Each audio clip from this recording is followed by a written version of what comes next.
جی T road اور نواحی علاقوں کے ساتھ ساتھ اندرون شہر بھی جو ہے وہ شدید دھند کی لپیٹ میں ہے، جس کے باعث شہریوں کو آمد و رفت میں شدید مشکلات کا سامنا ہے۔ ٹریفک کی روانی بھی شدید متاثر ہو رہی ہے۔ دھند کے باعث سردی کی شدت میں بھی غیر معمولی اضافہ ہو چکا ہے، اور جو ہے وہ اس وقت گجرات میں درجہ حرارت 6 ڈگری سینٹی گریڈ تک گر چکا ہے۔ شہریوں کو دھند کے باعث اور سردی کے باعث آمد و رفت میں شدید مشکلات کا سامنا ہے۔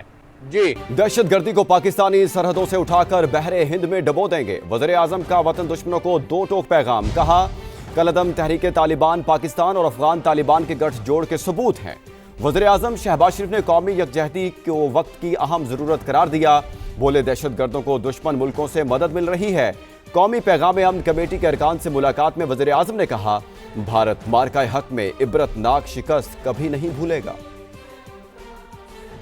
آج جو سب سے بڑا چیلنج وہ دہشت گردی ہے۔ آج یہ دوبارہ ناسور جو اس نے سر اٹھایا ہے، خوارج ہیں، ٹی ٹی پی اور ٹی ٹی اے کا جو گٹھ جوڑ ہے، ہمارے پاس ٹھوس ثبوت ہیں، ہر طرح کے وسائل ان کو ہمارے جو دشمن ہیں ان کے ذریعے وہ وسائل پہنچ رہے ہیں۔ جس طرح ہم نے 2018 میں دہشت گردی کا مکمل طور پر خاتمہ کر دیا تھا، مجھے یقین کامل ہے اللہ تعالیٰ کے فضل و کرم سے کہ اس مرتبہ بھی دہشت گردی کا سر کچلا جائے گا، اور ہمیشہ کے لیے پاکستان کی سرحدوں سے ان کو انشاءاللہ اٹھا کر بحر ہند میں ڈبو دیا جائے۔ ترقی اور خوشحالی کی منزل کی طرف تیزی سے آگے بڑھ رہے ہیں۔ اس ملک میں غربت، بے روزگاری کا خاتمہ کرنا ہے، قرضوں سے نجات حاصل کرنی ہے۔ یہ کام مشکل ہے، ناممکن نہیں ہے۔ ملک کے اندر جو قومی یکجہتی اور اتحاد کی جتنی آج ضرورت ہے، پہلے کبھی اس کی ضرورت نہیں تھی۔ بلوچستان کے ضلع خاران میں فتنہ الہندوستان کا حملہ پسپا، سیکیورٹی فورسز کی بروقت کارروائی میں 12 دہشت گرد ہلاک ہو گئے۔ آئی ایس پی آر کے مطابق 15 سے 20 دہشت گردوں نے سٹی پولیس اسٹیشن اور بینکوں پر حملے کیے، 34 لاکھ روپے لوٹ لیے۔ دشمنوں کو 3 مختلف مقابلوں میں مارا گیا۔ بلوچ بالخصوص نوجوانوں کو لاحاصل جنگ میں دھکیلا جا رہا ہے۔ جو واپس آنا چاہتا ہے آ جائے، ہمارے دروازے کھلے ہیں، لیکن بندوق اٹھانے والوں کا خاتمہ کر کے ہی دم لیں گے۔ وزیر اعلیٰ بلوچستان سرفراز بگٹی کا 2 ٹوک پیغام، کہا صوبے کے اسکول، کالجز، یونیورسٹیز اور اسپتالوں میں فائبر کیبل لگا کر نگرانی کریں گے کہ انٹرنیٹ کا کیسا استعمال کیا جا رہا ہے۔ لاحاصل جنگ میں بلوچ کو ڈالا گیا ہے، واپس آتا ہے، ہمارے دروازے اس کے لیے کھلے ہوئے ہیں اور ہمیشہ کھلے رہیں گے۔ لیکن جو وائلنٹ ہے، جس نے بندوق اٹھا لیا، مارنے کے لیے تیار ہے، we have to establish writ of the state. یہ اب آئیڈیالوجی سے کرمنالوجی کی طرف چلے گئے ہیں اور انشاءاللہ تعالیٰ یہ کرمنل سے ختم ہونے کی طرف جاتے نظر آئیں گے۔ صرف یہاں پہ نہیں، یورپین کنٹریز میں بیٹھ کے پورے سیلز بنے سوشل میڈیا کے ذریعے، وہ پروپیگنڈا ٹولز کے ذریعے پھیلانا چاہتے ہیں۔ 3 ارب روپے لگا کر ہم تمام اپنے اسکولز میں، تمام اپنے کالجز میں، تمام اپنی 11 یونیورسٹیز میں، تمام بلوچستان کے ہاسپٹلز میں ہم فائبر کیبل بچھا رہے ہیں اور اس کے ذریعے انٹرنیٹ پرووائڈ کریں گے تاکہ ہمیں پتہ چلے کہ اس انٹرنیٹ کا یوزیج کیا ہے۔ ابھی آپ کو بتائیں کہ نئی دلی کی کٹھ پتلی بھارتی عدالت نے حریت رہنما آسیہ اندرابی کو مجرم قرار دے دیا۔ کشمیر میڈیا سروس کے مطابق عدالت نے حریت رہنما فہمیدہ صوفی اور ناہیدہ نسرین کو بھی مجرم قرار دیا ہے۔ حریت پسند کشمیری خواتین کو آج سزائیں سنائی جائیں گی۔ آسیہ اندرابی اور کشمیری رہنماؤں پر جھوٹے مقدمے بدنام زمانہ بھارتی نیشنل انویسٹیگیشن ایجنسی کی عدالت میں چلے۔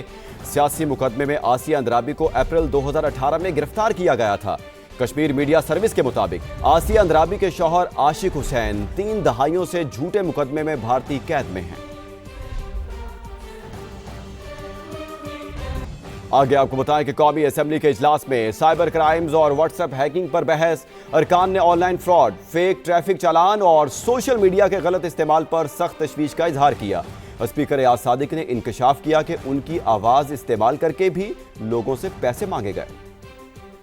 مانگنے کے لیے تو فون بھی ہیک ہو جاتا ہے۔ ہماری ایم این اے صاحبہ ہیں نکت شکیل صاحبہ، ان کے نام سے کہ میں پی سی کے باہر کھڑی ہوں، مجھے پیسے چاہیے، ان کو پتہ بھی نہیں، اور ان کے لوگوں نے ہزاروں یا شاید لاکھوں روپے بھیج دیے۔ میری آواز یوز کر کے اس کو کاپی کر کے کسی سے پیسے مانگ لیے۔